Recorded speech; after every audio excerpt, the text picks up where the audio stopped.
If you've never heard of Florence Foster Jenkins, let me read you this.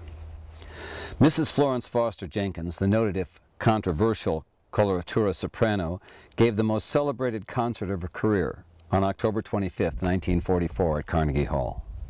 Scalpers were peddling tickets at $20. More than 2,000 people were turned away, and police were in attendance to keep out gatecrashers, all to hear a concert by a 76-year-old woman who could not carry a tune and had no sense of rhythm. She was one of the great jokes of the time. Some of her performances were simply an audience laughing from beginning to end. She was undaunted, never thought of herself in any way but the most serious fashion, believed the laughers were singers who were jealous of her success. One of the reviewers loved to carry on the joke, writing things like, "Mrs. Florence Foster Jenkins gave her usual riveting performance in better voice than ever. Her attitude was at all times that of a singer who performed her task to the best of her ability." Other reviewers were more truthful. Her singing was hopelessly lacking in any semblance of pitch, and she was undaunted by the composer's intent.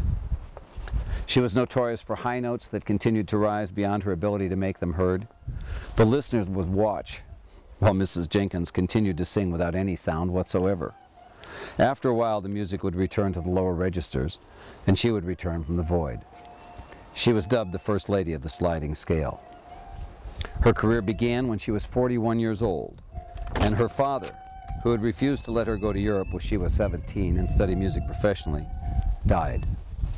She had never let that early dream die.